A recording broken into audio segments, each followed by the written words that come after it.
Hello guys, welcome back to the money Excel. आज हम बिल्कुल बेसिक से शुरू करेंगे। हम देखेंगे डेटा कैसे एंटर करते हैं, शॉर्टकट कौन से यूज करने हैं और एंड में एक छोटी सी रिपोर्ट बनाकर बिल्कुल सिंपल सी फॉर्मेटिंग भी सीखेंगे। बेसिकली 10 से 12 मिनट में आप एक्सेल के साथ कंफर्टेबल हो जाओगे। तो चलिए बिना किसी डीले के शुरू करते हैं। जब आप अपने डेस्कटॉप पर एक्सेल ओपन करते हैं तो आपको ये व्यू दिखता है। यहाँ आपके पास दो ऑप्शन होते हैं, या तो आप एक ब्लैंक वर्कबुक क्रिएट कर लो, या फिर अगर आपने कोई रिसेंट फाइल ओपन की थी तो वो यहाँ नीचे लिस्ट में शो हो जाएगी। अभी के लिए हम एक ब्लैंक वर्कबुक पर क्लिक करते हैं एंड यहाँ से इसे थोड़ा सा जूम कर लेते हैं। और जब तक आप इस फाइल को सेव नहीं करोगे ये फाइल सेफ नहीं है। फाइल सेव करने के लिए आप यहाँ टॉप लेफ्ट में जो ये फाइल का ऑप्शन दिख रहा है आप यहाँ पर क्लिक कीजिए और यहाँ पर आपको सेव का ऑप्शन होगा, सेव एज का ऑप्शन होगा, तो आप यहाँ से इसे सेव कर सकते हैं। बट फाइल सेव करने का सबसे बेस्ट ऑप्शन है अपने कीबोर्ड से प्रेस करो Ctrl+S, और जैसे ही Ctrl+S प्रेस करोगे तो आपको ये पूछेगा कि आपको कहाँ पर सेव करनी है। तो मुझे यहाँ सेव करनी, तो मैं यहाँ पर क्लिक करूँगी और यहाँ पर आपको नाम दे देना है। जैसे हम यहाँ पर अभी के लिए कुछ भी नाम दे देते हैं, एक्सेल फॉर बिगिनर, एंड यहाँ से सेव कर देंगे। देखिए अब हमारी फाइल सेव हो गई है और अब ये सेफ है। और एक्सेल की सिंगल फाइल को हम वर्कबुक या स्प्रेडशीट बोलते हैं और इस वर्कबुक में कम से कम एक सीट होती है। अगर आपको एक्स्ट्रा सीट ऐड करनी है तो आपको ये साइड में प्लस आइकन दिख रहा होगा, आप यहाँ पर क्लिक करते जाइए, आपको यहाँ नई सीट मिलती जाएगी। बट अभी हमको ये सीट नहीं चाहिए तो अभी हम इन्हें डिलीट कर देते हैं। और अगर आपको यहाँ पर सीट का नेम चेंज करना है तो सीट पर डबल क्लिक करो और यहाँ पर इसका नाम दे दो, Excel for beginner, and inter. अब हम बात करते हैं सीट के मेन पार्ट की। ये जो छोटे छोटे आपको ये बॉक्सेस दिख रहे हैं इनको हम सेल बोलते हैं और इसमें आप नंबर या टेक्स्ट कुछ भी टाइप कर सकते हो और इंटर प्रेस कर दो। और अगर आपको लग रहा है कि यहाँ पर कुछ गलत टाइप हो गया है और आप इस टेक्स्ट को रिप्लेस करना चाहते तो आपको क्या करना, आपको इस टेक्स्ट पर जाना है और अब डबल क्लिक करने की ज़रूरत नहीं है। आप इस टेक्स्ट को डायरेक्ट टाइप करना स्टार्ट कर सकते हैं एंड इंटर। और हर सेल का एक अपना अलग एड्रेस होता है। फॉर एग्जाम्पल अगर मैं इस सेल पर क्लिक करूँ तो इसका एड्रेस क्या होगा, B5। इसका एड्रेस क्या होगा, B&5, मतलब कॉलम B और रो 5 है तो इस सेल का एड्रेस होगा B5, जो कि आपको यहाँ पर बॉक्स में लिखा भी दिख रहा होगा B5।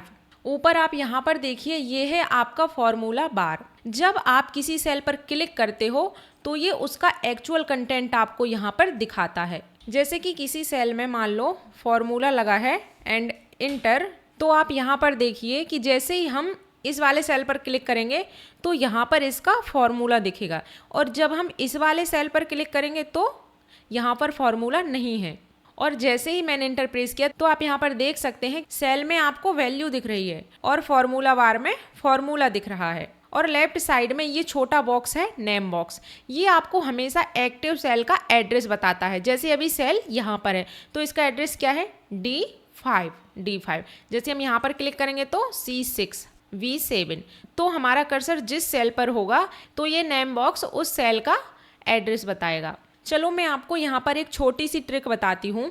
मान लो अगर आपको किसी दूर के सेल पर जाना है, जैसे कि A100, कॉलम A और रो 100 आपको चेक करनी है, तो आपको क्या करना है, नेम बॉक्स पर टाइप कर देना है A100 और आपको क्या करना, इंटर प्रेस करना। तो देखिए जैसे हमने इंटर प्रेस करी हम A100 पर आ गए हैं। और अब हमें A1 पर वापस जाना है तो उसके लिए एक शॉर्टकट की है Ctrl+Home। तो देखिए जैसे हमने Ctrl+Home प्रेस किया हम डायरेक्ट A1 पर आ गए हैं। और आप एक्सेल में मल्टीपल रोज भी सिलेक्ट कर सकते हो, बस माउस से क्लिक करो और नीचे तक ड्रैग कर दो। और मल्टीपल कॉलम्स भी आपको क्या करना है, माउस से सिलेक्ट करना है और ड्रैग करते जाना है जहाँ तक भी आपको सिलेक्ट करना है। लेकिन अगर आपको रियल में प्रो बनना है तो माउस को थोड़ा साइड में रख के शॉर्टकट सीखो। फॉर एग्जाम्पल हमें इस पूरे कॉलम को सिलेक्ट करना है।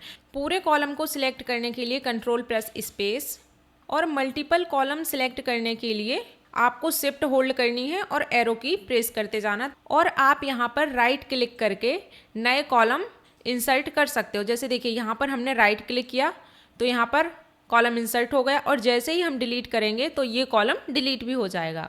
पर इसका एक शॉर्टकट भी है। कॉलम इंसर्ट करने के लिए Ctrl+ और कॉलम डिलीट करने के लिए कंट्रोल माइनस। जैसे कि एक सिंगल सीट में 16,000 से ज़्यादा कॉलम और 10 लाख से ज़्यादा रोज होती हैं। चलिए देख लेते हैं। जैसे ही आप कंट्रोल के साथ डाउन एरो प्रेस करोगे तो आप देखोगे कि आप सबसे लास्ट वाली रो पर पहुंच गए हो, जो कि 10,48,576 नंबर की है।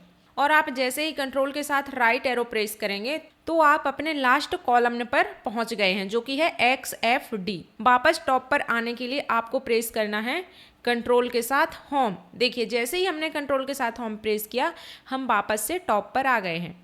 अब हम यहाँ पर एक इम्पॉर्टेंट टर्म समझते हैं, जैसे कि ग्रुप ऑफ सेल्स को हम रेंज कहते हैं। ये क्या है? हमारी इतनी रेंज है। जब आप माउस से एक पूरा ब्लॉक सेलेक्ट करते हो तो इस रेंज का एड्रेस कैसे बनेगा?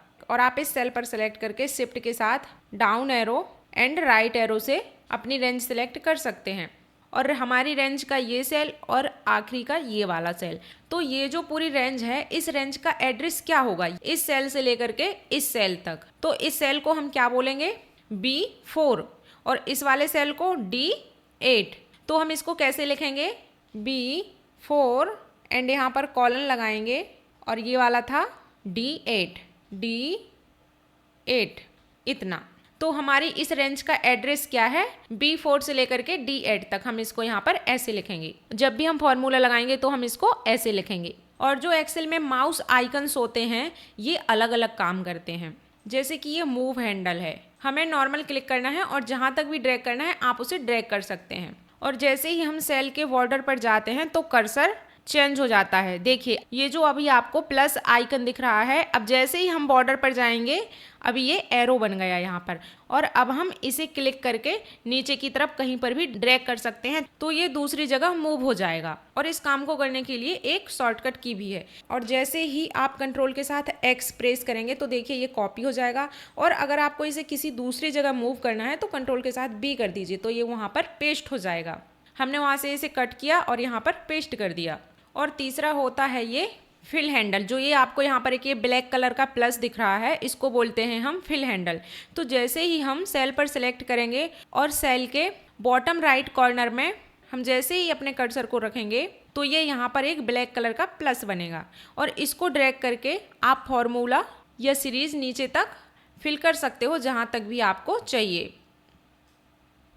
और हम इसको भी कर सकते हैं। बट जब आप कभी कभी कुछ बड़ा टेक्स्ट टाइप कर देते हैं तो वो अगले वाले सेल में ओवरफ्लो होने लगता है। और अगर आप कॉलम की विड्थ ऐसे बढ़ाते हो तब तो ऐसे में आपको बहुत सारा टाइम लग सकता है। तो आपको कॉलम की विड्थ बढ़ाने के लिए आपको टॉप बॉर्डर पर डबल क्लिक कर देना है। और जैसे ही हम डबल क्लिक करेंगे तो आप देख सकते हैं कि जो हमारा टेक्स्ट है वो एकदम परफेक्ट आ गया है। अब बट आप कॉलम की विड्थ नहीं बढ़ाना चाहते तो अगर आप ऐसे यहीं से रो की हाइट बढ़ाएंगे तब तो ये ऐसे हो जाएगा, नहीं हो रहा है। तो आपको क्या करना है, होम टैब पर जाना है और आपको यहाँ पर एक रैप टेक्स्ट करके दिख रहा होगा और आपको रैप टेक्स्ट पर क्लिक कर देना है। तो देखिए इसमें जो आगे का लिखा था वो दिख ही नहीं रहा। तो इसके लिए आपको क्या करना है, आप जैसे ही रो की हाइट बढ़ाएंगे तो ये यहाँ पर फिर भी पूरा नहीं दिख रहा है। तो आपको इसके लिए क्या करना है, रो पर जाना है और आपको रो पर डबल क्लिक कर देना है। तो देखिए अभी ये एकदम परफेक्ट है। और ऊपर ये जो पूरा मेनू दिख रहा है इसको हम रिबन बोलते हैं। पूरा यहाँ से लेके यहाँ तक हम इसको क्या बोलते हैं, रिबन बोलते हैं। इसमें अलग अलग टैब्स होते हैं जैसे कि home, insert, page layout, data, review, ETC। तो होम टैब में क्या है, यहाँ से जैसे हम बेसिक फॉर्मेटिंग कर सकते हैं, अलाइनमेंट, इंसर्ट है, डिलीट है। आप यहाँ से भी कॉलम, रो इंसर्ट और डिलीट कर सकते हो। और इसके बाद इंसर्ट है, तो इंसर्ट से हम पिवट टेबल और चार्ट वगैरह ऐड कर सकते हैं। इसके बाद पेज लेआउट है, जैसे कि आपको एक्सेल की ग्रिड लाइंस हटानी है तो आप पेज लेआउट में जा करके यहाँ पर व्यू पर क्लिक करेंगे तो देखिए हमारी सारी ग्रिड लाइंस हट गई हैं। और जैसे ही आप व्यू पर दोबारा क्लिक करेंगे तो आप देखेंगे कि सारी ग्रिड लाइंस वापस आ गई हैं। तो ये पेज लेआउट इन सब चीज़ों के काम में आता है। उसके बाद फॉर्मूलाज है, डेटा है, व्यू है। अगर आपको रिबन को यहाँ से हाइड करना है तो इसके लिए आप कंट्रोल के साथ F1 प्रेस कीजिए तो हमारी रिबन यहाँ से हाइड हो गई है। और अगर आपको इसको अनहाइड करना है तो दोबारा से कंट्रोल के साथ F1 प्रेस कीजिए। अब हमारी रिबन वापस आ गई है। और अगर अब आप फाइल टैब पर जाओगे तो हम इसको बोलते हैं बैक स्टेज व्यू। यहाँ से आप प्रिंट कर सकते हो, PDF वगैरह सेव कर सकते हो, फाइल सेव कर सकते हो, इन्फो है, यहाँ पर भी बहुत सारी चीज़ें हैं। और वापस नॉर्मल व्यू में आने के लिए एस्केप प्रेस कर दीजिए। तो देखिए हम वापस अपनी सीट पर आ गए हैं। चलिए अब जो हमने सीखा है उससे एक प्रैक्टिकल रिपोर्ट बनाते हैं एक अगली सीट पर। तो हम इस सीट का नाम दे देंगे डेटा। थोड़ा सा जूम कर लेते हैं। तो हम यहाँ पर सेल A1 में लिखेंगे हेड काउंट बाय डिपार्टमेंट, और हम यहाँ पर लिखेंगे जनवरी, तो हम यहाँ पर हाफ लिख देंगे जैन, एंड यहाँ पर लिखेंगे फेब एंड मार्च। बट अगर हम ऐसे लिखेंगे दिसंबर तक तब तो हमें बहुत टाइम लग जाएगा। तो हम इसके लिए क्या करेंगे, जनवरी पर क्लिक करके ये जो आपको फिल हैंडल दिख रहा है इस पर क्लिक करना है और ड्रैग कर देना है जहाँ तक आपको चाहिए। अप्रैल, मई एंड जून, हमें जून तक चाहिए तो हमने यहाँ जून तक कर लिया है। उसके बाद यहाँ पर जैसे कि हम लिख लेते हैं मार्केटिंग एंड इंटर। बट अगर आपको लग रहा है कि आपको इसमें कुछ और ऐड करना है तो आपको क्या करना है, इस सेल पर जाना है, F2 प्रेस करना है और एडिट करना स्टार्ट कर देना है एंड सेल्स। बट हमें अभी के लिए सिर्फ मार्केटिंग चाहिए, मार्केटिंग, और हमें यहाँ पर लिखना है 20। हमें क्या करना, अब हमें सारे सेल में 20 चाहिए। या तो आप इसे सिलेक्ट करके यहाँ पर फिल हैंडल आ रहा है इसे आपको ड्रैग कर देना है जून तक, तो आप देखिए 20 आ गया। या तो फिर आप इसे ऐसे कर सकते हैं, इसे सिलेक्ट करके ड्रैग कर देना है और इसके बाद अपने कीबोर्ड से प्रेस करना है कंट्रोल के साथ R। तो देखिए जैसे ही कंट्रोल के साथ R प्रेस किया तो इसने सभी में 20 फिल कर दिया है। और अगर आपको डेटा एंट्री फास्ट करना है तो उसके लिए आपको क्या करना, आपको जितने में डेटा एंट्री करना है आप पहले उतने सेल को सिलेक्ट कर लीजिए और आपको क्या करना, अपने कीबोर्ड से टैब बटन प्रेस करते जानी है और ऐसे लिखते जाना है एंड टैब, और ऐसे ही टैब प्रेस करते करते आपको जो भी लिखना है आप ऐसे पूरा अपना डेटा एंटर कर सकते हैं। तो हमने यहाँ पर ये डेटा एंटर कर लिया है। अब इसके बाद हम फॉर्मेटिंग करते हैं। तो ये जो आपका हेड काउंट बाय डिपार्टमेंट है हमें इसको बीच सेंटर में लेके आना है। तो आपको क्या करना है, अपने सेल पर आना है और आपको इसे ड्रैग कर लेना है G तक, मतलब जहाँ तक भी आपको चाहिए। तो इसके लिए हम क्या करेंगे, मर्ज एंड सेंटर पर क्लिक कर देंगे। तो देखिए जैसे हमने सेंटर पर क्लिक किया ये हेड काउंट बाय डिपार्टमेंट एकदम सेंटर पर आ गया है। और अब हमें इनको बोल्ड करना है तो हम यहाँ से बोल्ड कर देंगे। जैसे ही हमने बी पर क्लिक किया आप देख सकते हैं ये बोल्ड हो गए हैं एंड इसको भी कर देते हैं। अब जैसे कि आपको यहाँ पर ये फॉर्मेटिंग सही नहीं लग रही, अब अगर हम ऐसे एक एक करके इसको करेंगे तब तो हमें बहुत टाइम लग जाएगा। तो इसके लिए हमें क्या करना है, अपने सारे कॉलम को सिलेक्ट करना है और ऊपर की साइड कॉर्नर में जाके हमें यहाँ से डबल क्लिक कर देना है। तो ये एकदम परफेक्ट हो गए हैं। और अब हमें यहाँ पर बॉर्डर देनी है तो हम क्या करेंगे, सिलेक्ट करके ये बॉर्डर का ऑप्शन दिख रहा होगा, तो आपको जैसी भी बॉर्डर देनी, जैसे थिक बॉटम बॉर्डर, तो हम यहाँ से थिक बॉर्डर दे देंगे। अब जैसे कि ये वाली रो है, अब हमें इसको क्या करना है, मूव करना है, जैसे यहाँ पर रखना है। तो हम जैसे यहाँ पर रखेंगे तो यहाँ पर क्या मैसेज आ रहा है कि there's already data here, do you want to replace it. तो हम इसको यहाँ से करेंगे कैंसल। तो आपको इसके लिए क्या करना है, इसे सिलेक्ट करना है और शिफ्ट होल्ड करना है,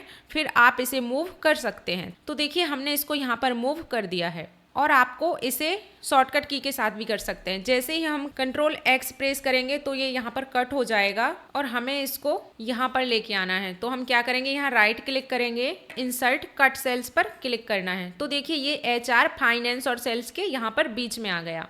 तो हम इसे ऐसे शॉर्टकट की से भी कर सकते हैं और मूव करके भी कर सकते हैं, जो आपको सही लगे। उसके बाद हम यहाँ से कलर दे देंगे जो भी आपको सही लगे। और ये यहाँ पर फॉर्मेट पेंटर है, तो हम इसका कैसे इस्तेमाल करेंगे, जैसे कि आपने इस टेक्स्ट को यहाँ से रेड कलर दे दिया तो हमें क्या करना, फॉर्मेट पेंटर पर क्लिक करना है और अब हमें इसको भी रेड कलर देना है। तो हम इस पर क्लिक कर देंगे। तो हमने इस वाले सेल पर क्लिक कर दिया और अगर अब हम दोबारा से इस सेल पर क्लिक करेंगे तो ये कलर नहीं करेगा। तो हमें क्या करना है, जिससे कि बार बार यूज ना करना पड़े फॉर्मेट पेंटर का, तो हमें फॉर्मेट पेंटर पर डबल क्लिक करना है। और जैसे ही हमने डबल क्लिक किया, अब देखिए हम सारे सेल पर इसे अप्लाई कर सकते हैं। अब हमें बार बार वहाँ पर क्लिक करने की ज़रूरत नहीं है और अब हम इसका रीयूज कर सकते हैं। एंड एस्केप दबा दीजिए तो ये नॉर्मल हो जाएगा। और हम इसको यहाँ से बॉर्डर दे सकते हैं, ऑल बॉर्डर, इसको भी बॉर्डर, जैसे कि यहाँ पर हमें थिक बॉर्डर देनी है, यहाँ पर भी ऑल बॉर्डर कर देते हैं। और जैसे कि अब आपको इनको सेंटर में करना है तो हम क्या करेंगे, यहाँ पर क्लिक करेंगे। तो देखिए ये सेंटर में हो गया हमारा डेटा। अब जैसे हमें इसका यहाँ पर सम करना है, तो हम इसके लिए क्या करेंगे, आपको यहाँ ऑटो सम दिख रहा होगा, आपको यहाँ पर क्लिक करना और यहाँ पर सम का ऑप्शन दिखेगा। हम जैसे ही सम पर क्लिक करेंगे तो आप देखेंगे कि इसने रेंज सिलेक्ट कर ली है और हमें इंटर प्रेस करना। तो देखिए यहाँ पर इसका सम ऐड होकर के आ गया है। और अब हम क्या करेंगे, इसको सिलेक्ट करके फिल कर देंगे। तो देखिए सबका सम एक साथ निकल करके आ गया है। और अब हम इसको भी यहाँ से बॉर्डर दे देते हैं। आप यहाँ पर देख सकते हैं कि इसने रेंज सिलेक्ट करी हुई है। और अगर आपको ऐसे नहीं करना तो आप इसे डिलीट कर दीजिए। आपको क्या करना है, आप इसको सिलेक्ट कीजिए और अपने कीबोर्ड से ऑल्ट के साथ इक्वल टू प्रेस कीजिए। तो देखिए एक ही सेकंड में हमारे पास इन सब का आंसर सम होकर के आ गया है। सो ये था माइक्रोसॉफ्ट एक्सेल का क्विक और solid introduction. I am sure अब आप एक्सेल ओपन करेंगे तो बिल्कुल भी नहीं डरेंगे। अगर आपको ये वीडियो अच्छी लगी हो तो लाइक बटन जरूर प्रेस करना और दोस्तों के साथ शेयर करो और चैनल को सब्सक्राइब करना मत भूलना, ताकि आप कोई भी अपकमिंग एक्सेल टिप मिस ना करो। थैंक यू और मैं मिलूंगी आपको अगले वीडियो में। Take care.